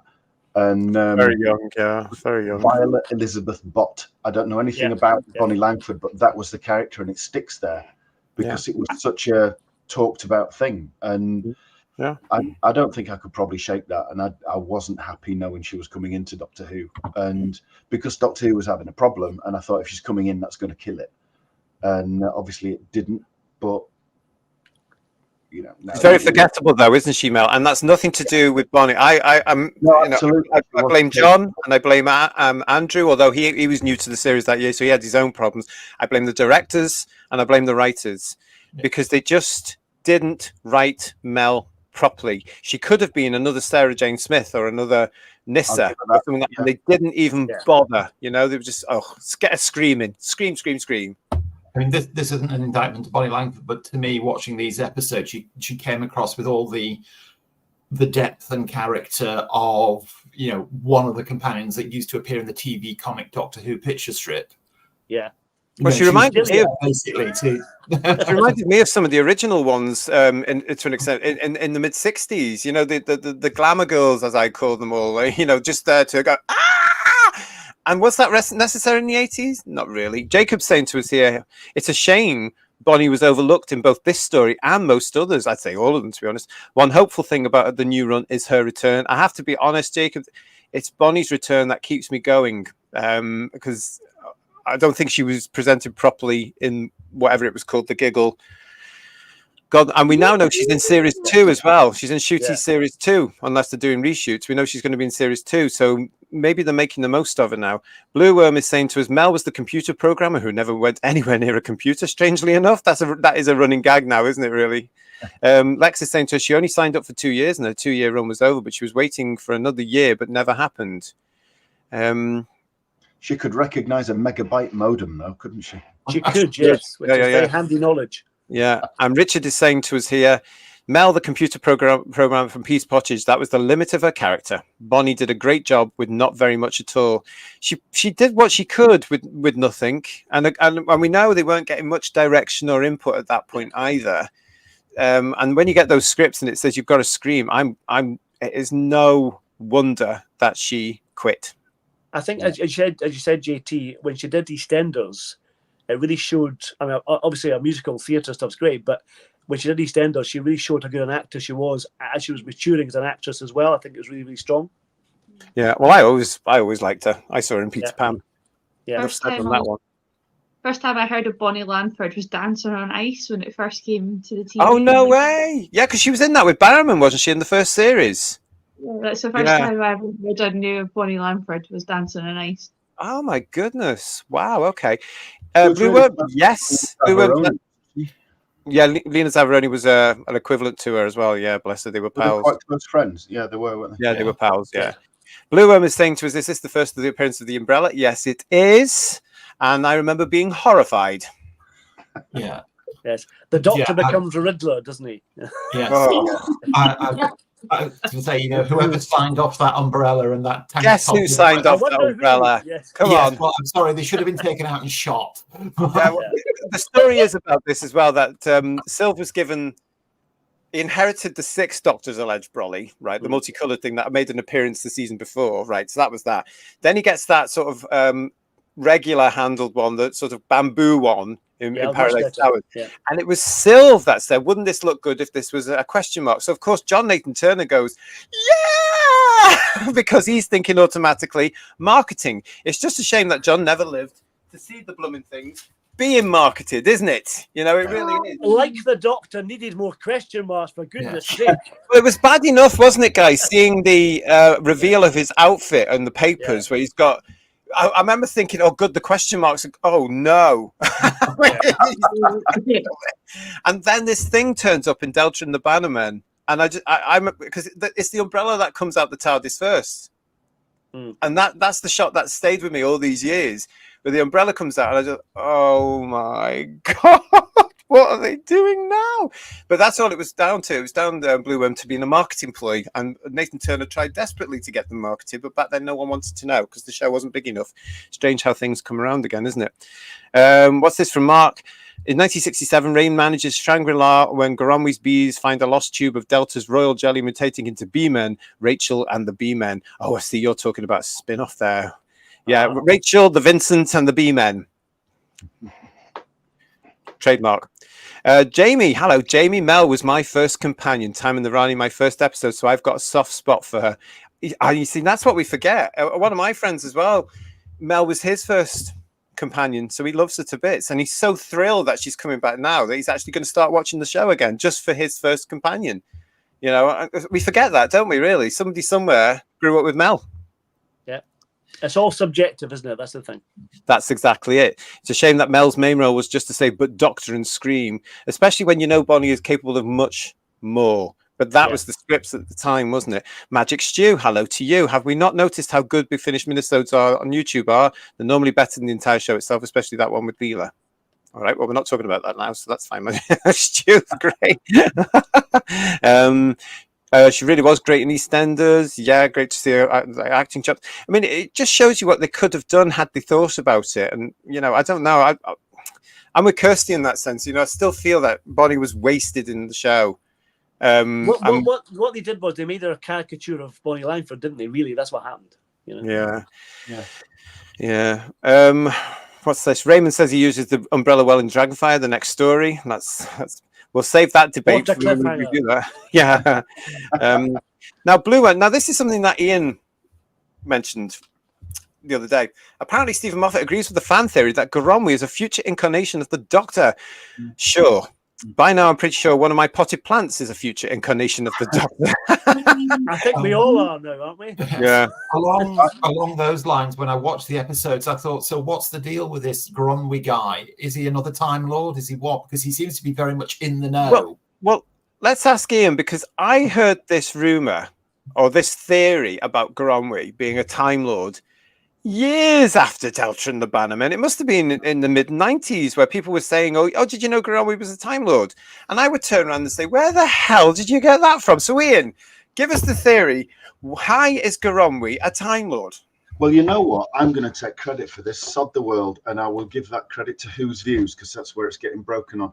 In the 1980s, it was fanzine-tastic, wasn't it? No internet. It was just your A5, usually, fanzines that people would do together with letter set and sketch drawings, because nobody could afford to get a photo scanned and screen printed and all the rest. And I was with 4 others. We had a fanzine, and it was called Eye of Horus. And at that time, we did reviews, and I got lemoned with the reviews. And the review for Delta and the Bannermen, one of the things I wrote in that was about Garonwi, and I said in brackets, a Time Lord in retirement, ? So that would have been around 1987. So I'm claiming that one, and I'll fight anybody. I think if you look back in time, you might find a fanzine that has the Timeless Children in it as well. Don't I wonder who wrote that article. Honestly, I don't think anybody ever thought it might be the Doctor, because I think people were a bit more sensible in the 80s, believe it or not. But now it's just all retcon fan wank going crazy, isn't it? But it's often been said. I mean, other people would have come up with it as well. You know, I wouldn't have just been the only one to think about it. But I'd heard it a few times after that, and I think people just coming up with it individually, that he probably was a Time Lord in retirement. They can infer that because you don't know any different. He's a very, very old guy. He's not fazed in the slightest by the TARDIS disappearing, and he gives it that knowing little wink at the end. You know, that's where Anita Dobson got it from, wasn't it? Do you know what? I love humans always seeing patterns and things that aren't there. I don't get any of that at all, Ian. Obviously, you know, fantastic. No, I just get this very bizarre, beautiful Welsh fella talking to his bees, slightly eccentric, a bit batty, and then growing all this honey and taking it all in a day. Everything's in a day because he's living in this beautiful part of Wales in 1959, but preparing probably for what could be his last decade. I just think he's Welsh. Look at Professor Chronotis in Sharda. That was this nice old batty guy living in this lovely place. Yeah, but he was written to be revealed as a Time Lord, whereas Garomwi wasn't. I just think it's another one of those. I mean, if you want to go with the theory, obviously, who views, then go. I'm not. I'm just thinking he's Welsh. He's just this lovely old Welsh fella. He's a great character. He's been around and seen it all. Nothing shocks him. I love that. He's called the meddling beekeeper from now on. That's meddling beekeeper. I mean, those scenes where they film at Garomwi's house as well. It's a shame they didn't have the continuity of the weather here, because it goes from really bright, lovely, sunny days to really rainy days as well. But the filming, I love the filming for the whole thing. It does work, and you can tell that actually everybody's okay doing this story. Everybody's enjoying it. You know, it does come through, I think, very much on this story, and I like the fact it's all on location as well. It's something a little bit different because, you know, the planning there I thought was spot on. You see the hand of Sutek again here as well as being an unmentionable place in the baby is behind the racks of honey as well. Oh, well, I see. I haven't noticed that when either. They get shoved over, you mean? Yeah. Yeah, you see it. yeah. I've not noticed that at all. I have to go back and look at that again. So now. yeah. Gosh, all these various things coming through here. I don't know. Not at all, says Richard. Stop causing trouble. Hello, I'm back, says Freezer. That was a quick back. No rubber duck there, obviously. Yeah. Jacob was saying to us, never heard that theory before, and it's interesting. It is interesting, but it's also a pile of crap. And and Data is saying to us here, the actress who played Delta was in the British slasher Don't Open Till Christmas with Caroline Munro. It's a small world, isn't it? Mm. This is Belinda Main, isn't it? That's playing Delta. She apparently turned up years later, and I don't know if she's still there. Emmerdale, playing something in Emmerdale. I did not know that. A friend of mine told me that, but here she is. What do we reckon about Belinda Main in this one? I think she plays an alien really well, but I can't. I'm watching this back. I can't understand if she's playing the alien there or truly as an actress thinking, "What the hell am I in?" Do you know what I mean? Yeah. Intentional or otherwise, I think she does a good job. Honestly, because I know Delta is supposed to be an alien, and therefore she's going around thinking, what, you know, and she would be lost, especially when you dealt with something like Shangri-La in Wales. I've now got this image in my head of her off camera going, 3 years at RADA for this. That's all my Do you know what I mean, though? I can't decide if it's a performance or if it is actually Belinda going, Agent! I love that bit when Mel said, do you want to talk about it? And she said, no. Like that. It's the scene when the demon baby comes out and she's like, yeah, I would have been on the phone with my agent being like... Immediately saying, what the hell, you're fired. And the demon baby comes out and goes like, nah. Yeah, and you had to deal with Bonnie having to deliver that high-pitched scream again at that point, didn't you? Oh my God. I do feel for them. I want to show you this particular picture.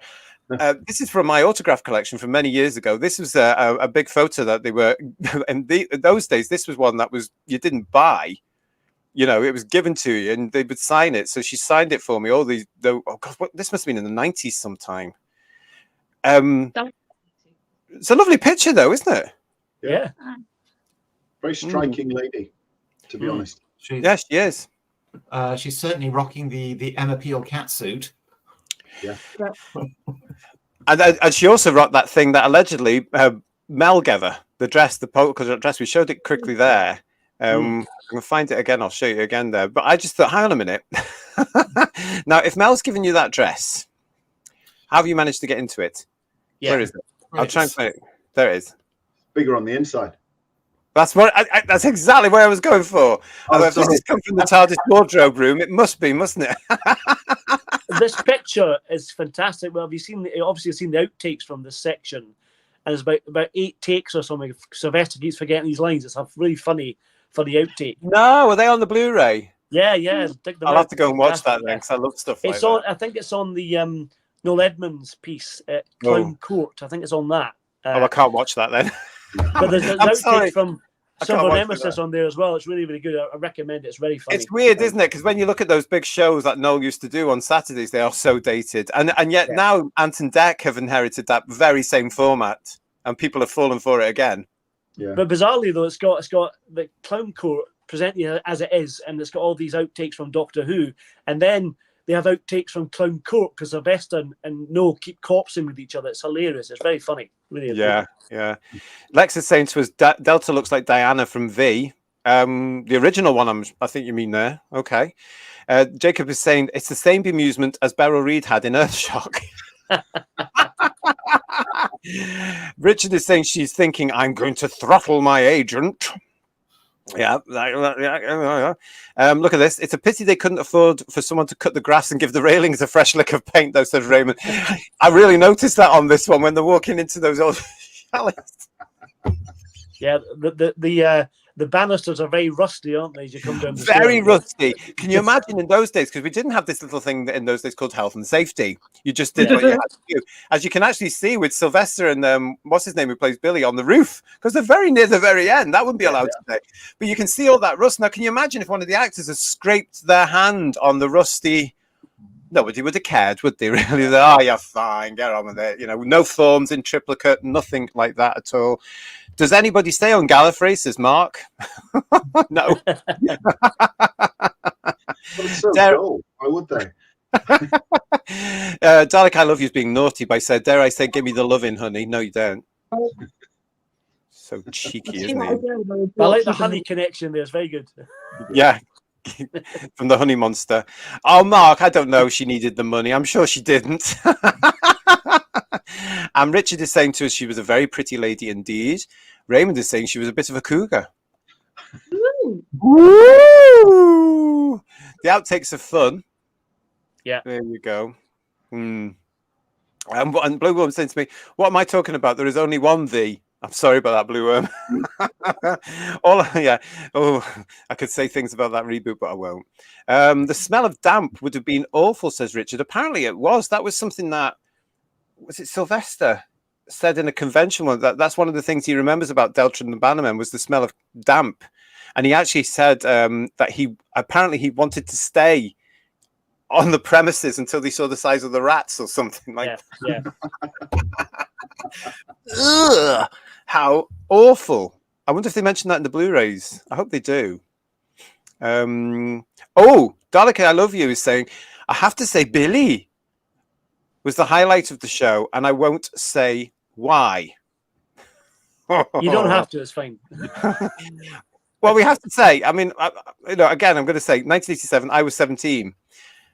He was a bit of an eye candy piece, wasn't he? I was just like, hello.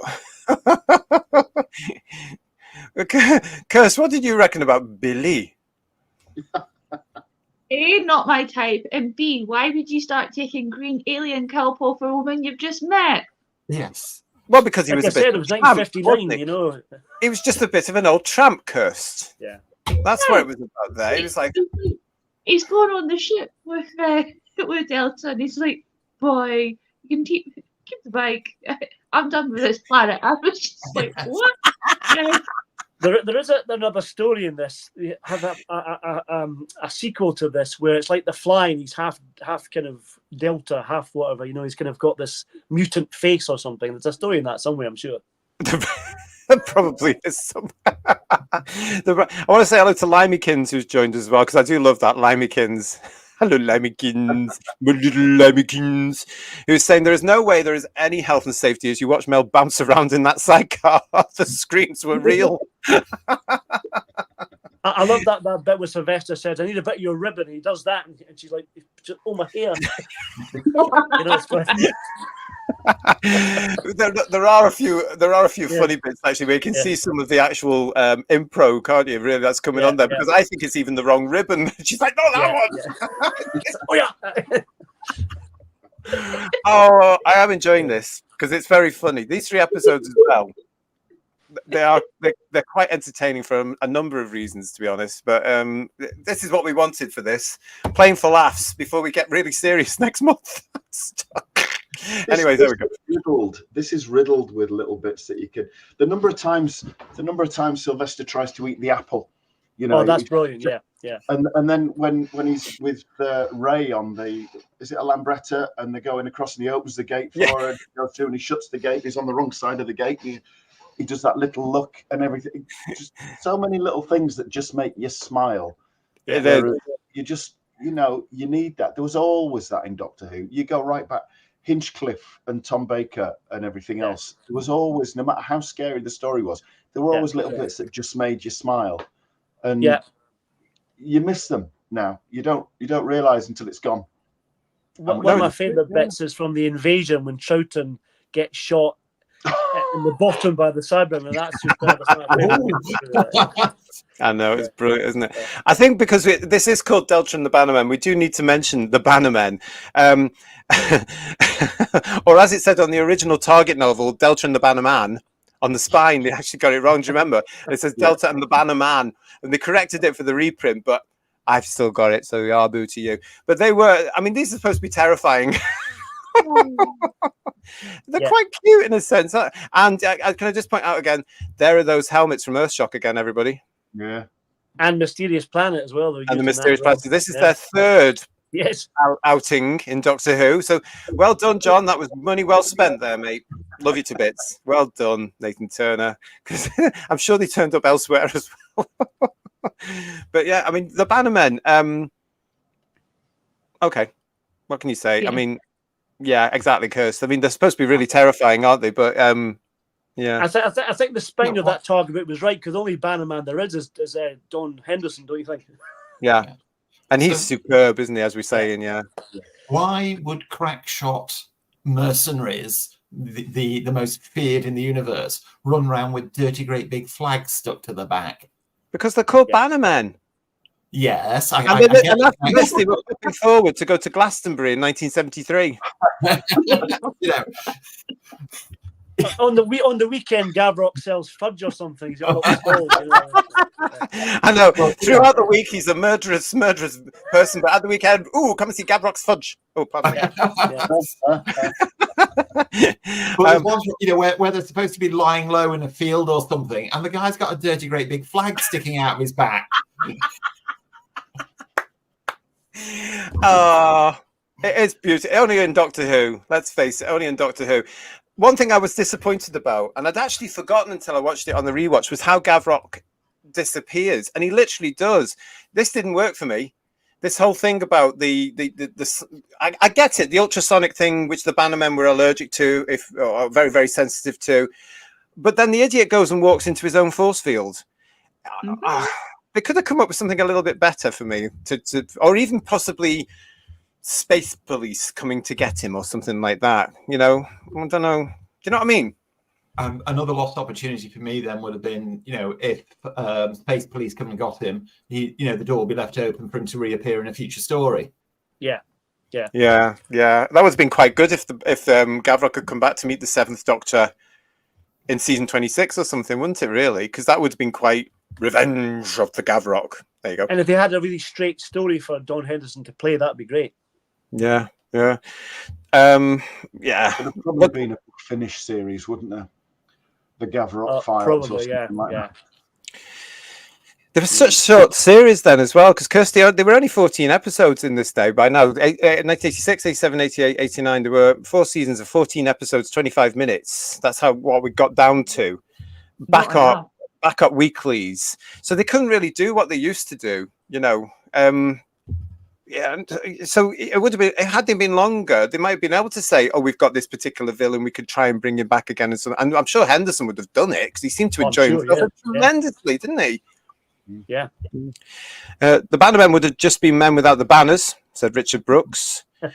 Oh, don't, Freezer! They look like they're about to twerk in front of another boy. I suppose without the banners, it would have just been Delta and the Men, and that sounds like an entirely different film, doesn't it? Really? We don't want to go there, do we? It looks a bit like that. Red triangle time again. That was it, doesn't it?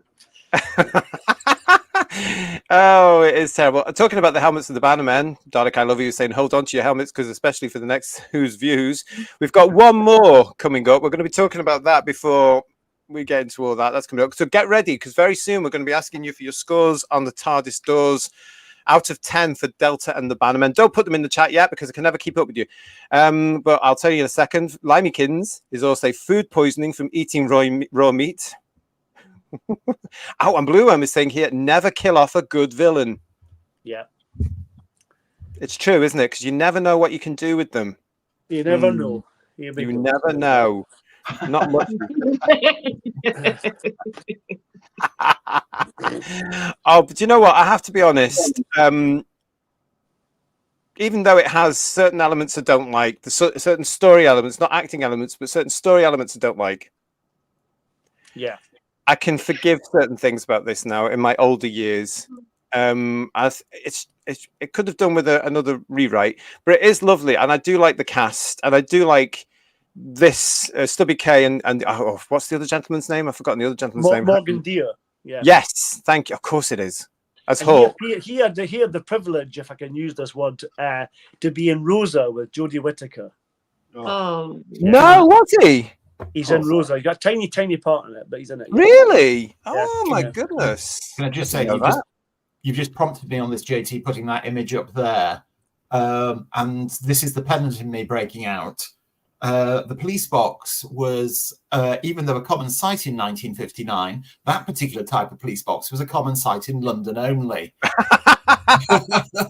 And here it is in South Wales on a country lane. It's Garonwi's TARDIS in the shape of a police box. There you are. You're right, Ian. There you are. That's the clue. Hey. That's it. Yes. My man. Give up. Yeah. Give up. Oh, I blame Ian for that coming out. What was wrong with the baby growing into the girl anyway? It had to grow, otherwise it would never have reached the microphone, would it? Really? I still don't understand how they could have got a box for her, surely. But well, I don't understand how the baby Shimmeron was the salvation. And why wasn't she green like the guys at the beginning? You know, the little sort of soldiers, plastic soldier men. Yeah. I see all that. I don't know. I mean, it's like Ian says, though. You hold your disbelief and you get on with it because you forget about the soldier men within the first 15 minutes anyway, don't you? The soldier men are interesting. Take this with you. I know. Very bizarre makeup as well, isn't it? Even back in the 80s, that's very bizarre. We question all this, and then we just accept some of the stuff Moffat came out with. You know, true, yeah. Well, you might, but we'll get to those when we start reviewing them. In the round, this show is great. It brings joy to my heart, says Richard. Thank you. And Darren is saying, look up the Newport TARDIS to see the Welsh style of police box. Okay. And Lex is saying to us, I think they copied 1980s V with the Star Child storyline. Well, if you ever bump into Malcolm Cole, you can ask him. Is that where your inspiration comes from? I'm sure he would say no. But yeah. Oh, and Dino. Yes, of course. I told my friend Carly, who played the Shimmeron Princess, to come on here. Maybe she is just watching. If you are, Carly, nice to see you. I think on the whole, we've enjoyed that. What do you remember about Delta and the Bannermen? Because you must have been only young, heaven's sake. And you didn't get any speaking lines. That's the thing about all the girls. I can understand the babies and stuff, but there was nothing. It was just glances and stuff. That must have been a hell of a thing because they had to play it a certain way. Mind you, she wouldn't have got any direction either, would she? She would stand there, look that way. I bet that's where it was. If Carly's watching, let us know if that's what it was all about. Carly could hold a note though, couldn't she? Oh, for hours. Yeah. Absolutely. Broke all the windows in Garonwi's house. Well, listen, everybody, we are going to be coming up very shortly to scores on the TARDIS doors, but let's see where we are off to next time, shall we?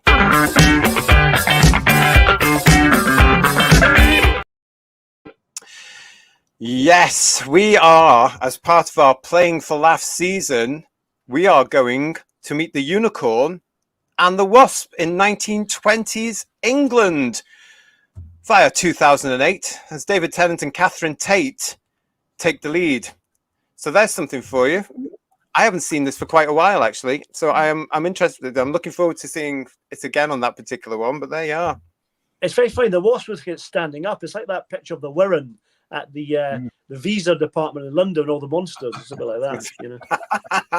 Well, that's coming up next time. So make sure you've liked or subscribed to the channel. It's on there for you now, so you can ring that bell so you get notifications of when we're going live with that one. And that's going to be the way for us to start May. And you know what happens in May, but we're not going to talk about that now. We'll talk about that another time. Here we go. Anyway, everybody, it's time for you in the chat to tell us what your scores on the TARDIS doors are.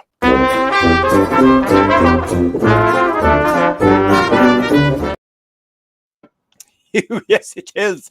So, yeah, out of 10, everybody, put your scores down now. What's this? Jacob is saying, oh, I so love Unicorn and the Wasp. Good. Nice to know. So you'll be down that. Mel is a kind of downgrade from Perry because Perry was sexier, says Freezer. You need to get back in that bath. Cold bath. Put some ice. Shower, I thought, yeah. And what about the baby they painted green? That's a childhood memory. Yep. And as I said at the top of the show when we talked about if you can get to Neil Cole's fabulous Museum of Science Fiction in Allendale, you can actually see the original green baby there because he's got it in there. So there you go. Right. So yeah, scores on the TARDIS stores. Everybody, thank you for that. Out of 10. Thank you for putting them in the chat. We're going to start now with, let's go to Kirsty. We'll start with Kirsty on this one. Kirsty, what's your score on the TARDIS store for Delta and the Bannermen? 6 out of 10 for the green demon baby and the green Kelpol and Billy because it just made me chuckle. That's higher than I thought you were going to give it. Well done. Yeah, well done, Kirst. And I'm glad you enjoyed it from some aspect of it, though, as part of your education here on Who's Views to show you some. It's one that I'm not going to watch again. Grab to watch it again. But it did bring me joy, and thinking and just talking about it again has brought me so much joy. So 6 out of 10 for the laughter. Well, that's brilliant. 6 out of 10. Do you know something, though, Kirsty? I said that back in '87. I'm never watching that again. Right, we're going straight now to Ian. Dr. Ian, what are you going to give? 8? Yeah. Oh. I had that ready right at the start, and I'm sticking with it. At the time, it was a breath of fresh air. There you go. That's all you need to know as well.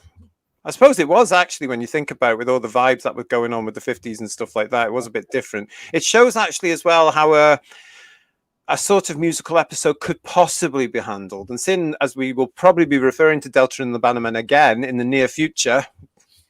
Well, the music was in it. The music wasn't what it was. And it was just with everything that was going on. And it was a really behind the scenes, a really, really, really crappy time. Doctor Who could still show that it could be fun, fast-paced, and have a laugh. Yeah. Maybe not always intentionally, but have a laugh. Yeah, but the thing about it as well, when it comes to that, if you're going to set a Doctor Who episode in the 1950s, you do play the music. Yeah. And it's 1959. They present it quite well, don't they? So we'll see. I think we're going to be referring to Delta and the Bannermen a couple of times in this next things that are coming up in May. Who knows? Right, George, we're going to you next. Scores on the TARDIS doors, please. Okay, I can't put it into context of what was happening back in the 1980s because at that time I tuned out of Doctor Who anyway. So, you've grown up, haven't you? Yeah. I'm looking at this as, the first time I've ever watched these episodes over the last few days. And much as I'd like to find more to be positive about and more to like about them, they just don't hold together. As I said, it's things like, why didn't you give Don Henderson more to do? Why are there so many shots of, people leisurely trotting around a field or yet another shot of a motorbike going up and down a country lane when you've got a fantastic actor delivering a fantastic part there? It just seemed to kick the legs from under itself on so many levels for me. And as a TV watching experience, I can't rate it. 3 out of 10. 3 out of 10. Fair enough. That was honest. Well done. Well done. Paul, out of 10. Can I say I've never grown up? I don't intend to. So I loved this originally. Like Ian was saying, with a breath of fresh air. I was aware of all the. I was glad Doctor Who was back, regardless of what it was like, but because I thought we were cancelled. When Colin was fired, sadly. But I love the music in this, love the setting. I think McCoy, as I said earlier on, McCoy's really good in this. I love his lightness of touch, his comedy, slapstick, all that kind of stuff is great. So I would give this an 8 out of 10 as well. Wow. Ooh. High scores there. We're going to come to you guys in a second. Make sure you've got all the details in the chat for me, please, as we come to that. Okay. Brilliant, Kirsty. Thank you. All right. So what have we got now then? Oh, me. I suppose I should give... Yes, you. Yeah. All right. Well, as I said, and I've made very clear, I remember watching this with horror in 1987 on the original broadcast as a very cool and trendy 17-year-old. Couldn't get through the VHS version of this when it was released on VHS, whenever that was. So coming back to this now, not as bad as I remember. As I said earlier as well, I would happily watch this over and over again compared to the 4 things that came out in 2023 and possibly even the things that are going to be released to the world in 2024. But I still don't think it was that good. However, I love the fact that it's still recognized to be Doctor Who. I see the Doctor there. Yeah. You know, I don't just see somebody prancing around trying to be. I see the Doctor. I do see Sylvester growing into what we know was going to come along. So I'm going to give this 5 out of 10. 5 out of 10. Because originally Kirsty, it would have got a -0. So it's a huge improvement. But I'll go and watch it again. I would watch that one again, and I will go and reevaluate season 24 as well. Let's go and have a look at Lex. Start off with Lex. Lex is saying 9 out of 10. The Doctor was very much like in some scenes like 12th Doctor when talking to Gavrock. Well, they've got the same accent. Mark is saying it's a great cast. John, 4 out of 10 is the most I can give it. Okay. Limekins is saying 5. The music is terrible. Yeah, it's a shame. I agree with that. The music for me, it's too 80s sounding, trying to be the 50s. I would have liked a little bit toned down. I would have said to him, tone it down if it'd been me, but it wasn't. Dalek, I love you says 7 out of 10. It was a laugh at least. Oh, and Billy. Hello, Billy. Ugh. I love that. Oh, hi, Rachel. Anyway, Jacob RM, 4 from me, a mixed bag from me. With plenty to dislike, but definitely has its own charm. 7 out of 10 says Darren, and tidy, as we say in these parts. Yeah, I love the way that the Welsh say tidy. Oh, that's tidy. That's tidy. I love it. Blue Worm is saying it's the best story of season 24, which might be damning it with faint praise. So 7 out of 10. Really great. Some great moments, says Richard, and giving it a 6 out of 10. Richard, hello to you. Nice to see you. Richard Moore's with us here. 7. It's a good bit of fluff. Nice score there. Thank you. Dino V is saying I'm giving it a generous 2 out of 10. It's the first time watching it, and it's the last. Never say that. Never say never. Give it one more go. I don't know. Raymond is saying it's a 4 out of 10 from him for the effort the actors put into it. It needed more Ken Dodd, Delta, and the Diddy Men. Can you imagine that? Delta and the Diddy Men. If the Diddy Men were the villains, that'd be quite interesting. I would have thought, yeah, that would be funny. That and no banners, they would have just had Diddies. Richard is saying "Here's to the Future" is a great tune. Yeah, that's one that stuck with me for all these years. Actually, probably because it was in the show, and also because it was on the 25th anniversary album. Yeah, but it's one of those tunes that doesn't go anywhere, isn't it, Richard? But you remember it. It's like what did they call it? An earworm. Yeah. Interesting, isn't it? Yeah. Let's have a look. Mark is saying 4 out of 10 for story and 9 out of 10 for nostalgia. I'm going to take the 4 out of 10 then, because we're going for the story, Mark. Is that okay? Lovely. What we got? Oh, Alphabet Cat, 5 out of 10. It's a sort of romp. There's a time and place for that, but something like Silver Nemesis did it better. Although Don Henderson did really help the story as Gavrock. Yeah. Absolutely. And Celtic Druid, lovely to see you. Nice to see you. Delta and the Bannermen was filmed at a holiday camp in Barry Island, not far from me. Yeah, which is now a housing estate, I see. Do you live there? Do you live on that? Wouldn't it be fab living there? You can say, yes, this is where Mel did this, and this is where Gavrok got out of my eyes. Here, where my apple tree You could is. do tours in your own street, couldn't you? That'd be quite good. So, You know, Doctor Who fans still go there and say, "Oh yes, this is where that was, and this is where that was." I wonder if they do that. Celtic Druid, it's lovely to see you. Let us know if that's happening, because of course it's known now for the comedy. Gavin and Stacey. That was huge at the time, wasn't it? It's really dated now, though. I can't watch it. Where we got here now? Happy Days and the Bannermen, says Mark. Have you got any more? Many scores, guys? Any more? Put them in now if you have.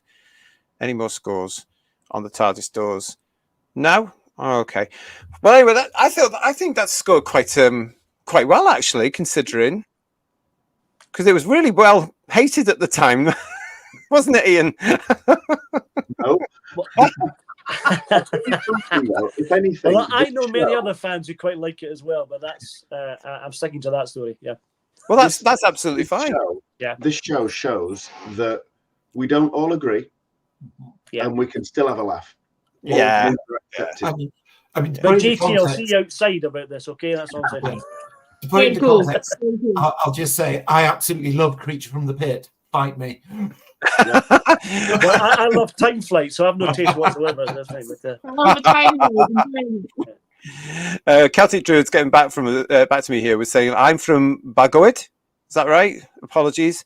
Barry Island is a few miles away. A train ride. Yes, it's all gone now. It's houses, and I plan to make a video there. I might. Oh, hang on a minute. Can you send that to us then, and we'll do a special visitations with you. Email me. We can talk about that, because if you're going to do that, that would be fun. That would be fun. Good, isn't it? It would be, actually, to do that sort of stuff. Who's views one at gmail.com. It's getting dropped now. That would be a different visitations for us if you went down there. That would be brilliant. And what else is there? That is a great pickup line, says Blue. And did you know I live where they filmed Delta and the Bannermen? Similar things have worked before in my. And Jacob is a very niche audience there, though, aren't you? To be fair, but I don't do niche anything. Jacob says there was a thanks all, enjoyed that, needed that after a long day, and that's what we're trying to do here. Not just because of long days, but the whole Playing for Laughs thing this month has been basically so we can have some fun before it all kicks off again next month. We've got one more, as we say. It is the Unicorn and the Wasp in this particular season to come along. So if you can, because you can find them in all sorts of places now, go and find it, go and watch it, and then join us next time here on Who's Views as we all sit down, get ready for our scores on the TARDIS doors, and talk about Gareth Roberts' story, The Unicorn and the Wasp. I can only remember bits. I remember some choking going on, so it's going to be interesting to see where that goes on. Guys, thank you very much to Paul, to George, to Kirsty, to it, the Third Doctor, and thank you so much for joining us and reviewing this. I hope you enjoyed it. Very much, yes. More fun than the actual program. Oh, we had to get that in. News. So thank you all for watching. Don't forget, please do like, if you haven't already, subscribe to the channel if you haven't already, and ring that bell so you get notifications of what is coming up. We do have Who's Master Show 2 with Paul, who was in the chat there, and Ian Cody W1. That's there for you to have a look at. Go and see how they got on. And if you want to actually take part in Who's Master, give us an email, whosviews1@gmail.com. We are looking for more contestants because we want to do more. So come and play. Come and play with us. We'll also be back soon with headlines. And I know you all love headlines. Get ready with your opinions on that particular one. So keep an eye out for that one. And maybe we'll be doing something on Friday as well if you're watching us live. Who knows? So make sure you've got that bell rung. We'll see you very shortly as well. Say goodbye, everybody. Goodbye, everybody. Bye. They're all so good, aren't they, when they do things like this? You know, they do it. So anyway, we'll see you next time, everybody. Bye-bye. Bye-bye.